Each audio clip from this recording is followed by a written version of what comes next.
High high, এ কি অবস্থা এখানে? হ্যাঁ ঠিকই তো, আমাদের জমির উপর বিল্ডিং তুললো। সাইডে কাজ চলতেছে, ওইখানে ইঞ্জিনিয়ার আছে, দেখো ইঞ্জিনিয়ারের সাথে কথা বলে দেখি ওরা কি বলে আমাদের সাথে। চলো। ঠিক আছে ভাই, চললেন।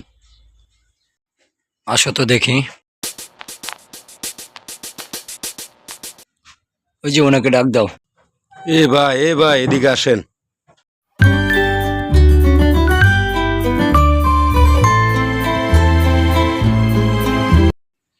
ভাই, এই যে আমার জমির উপরে যে বাড়িটা করলেন, তাহলে এখন আমি বাড়ির কি করে করব?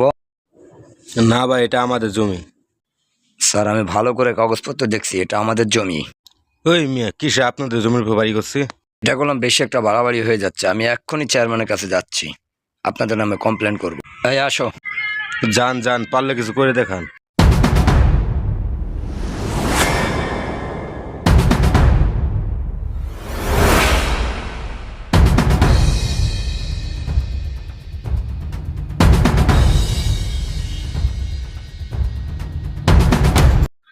এই তুমি চেয়ারম্যান সাহেবের লোক না? চেয়ারম্যান সাহেব কোথায় আছে এখন? আমি ওনার অফিসে গেছিলাম, পাইনি কোথাও। চেয়ারম্যান সাহেব মাঠে আছে, চলেন তাহলে। দক্ষিণ পাড়ার মাঠে? ঠিক আছে, তাহলে তাড়াতাড়ি চলো, আমার এক্ষুনি চেয়ারম্যান সাহেবের লাগবে। ভাই আসেন।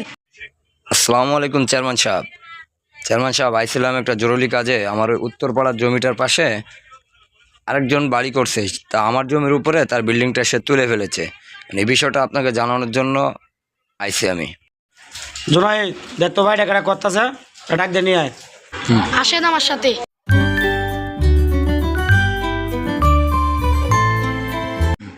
ওই মেয়ে উত্তর সাইডে বাড়ি আপনি করতেছেন, চেয়ারম্যান সাহেব ডাকে আপনাকে। ঠিক আছে, চলো।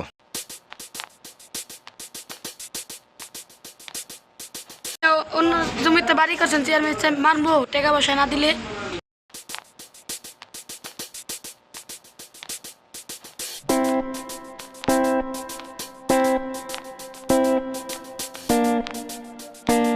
ভাই দেহরা এরাই বাড়ি করতেছে। এই ছেলেরা সবাই সাইড হও, ভাই এসে বাইরে বইতে দাও। সাইড হও, সাইড হও, সাইড হও, বসেন। আপনারা তো ছেলেরা জমির উপরে বাড়ি করতেছেন, ছেলেরা তো আপনার কোনো আমার কাছে বিচার দিছে। ভাই, বাড়ি তো করে ফেলেছে, এখন তো আর ভাঙা সম্ভব না, এর জন্য তো আপনি আসেন, একটা ব্যবস্থা করেন। ভাই আমার কাছে অনেক টাকা আছে, অনেক টাকা, তাই লোন যাবি। আরো কই তো ম্যানেজার সাহেব, দেখছেন চেয়ারম্যান সাহেব আঙ্গ পক্ষে না থাকলে অনেক টাকা দিয়া এই জমিটা আমাদের কিনে নিতে হতো। এখন অল্প কিছু দিয়া বাকিটা সব চেয়ারম্যানে বুঝবো, আমাদের আর কিছু করা লাগবে না, বুঝছে?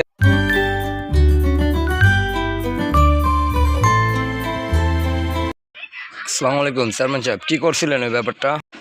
দেখো, আমি তো ওদেরকে ডাকাইছিলাম, ওরা তো বিল্ডিং করে লাইছে, এখন তো এটা ভাঙ্গা সম্ভব না। এখন তোমরা দুইজন মিলে এটা একটা সমাধানে আসো।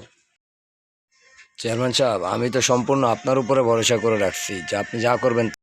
আরে ঠিক আছে, তো আমি তো বলছি তোমরা তোমরা একটা সমাধানে আসো। এটা নিয়ে আর বেশি বাড়াবাড়ি করবা না, বেশি বাড়াবাড়ি করলে এলাকার থাকতে তোমার কিন্তু অনেক সমস্যা হইব। কথাটা বুঝছো? এখন যাও।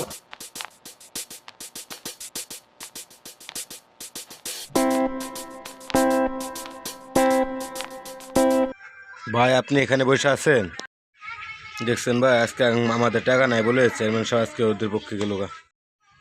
মনে হয় চেয়ারম্যান সাহেব অনেক টাকা পয়সা খাইছে এদের কাছ থেকে, এই জন্য আমাদের দামই দেয় না। আমি দেখছিলাম চেয়ারম্যান সাহেব ওদের সাথে অনেকক্ষণ কথা বলছে। তুমি ঠিকই কইছো, আজ আমাদের টাকা নেই বলে চেয়ারম্যান সাহেব আমাদের পাশে থাকলো না।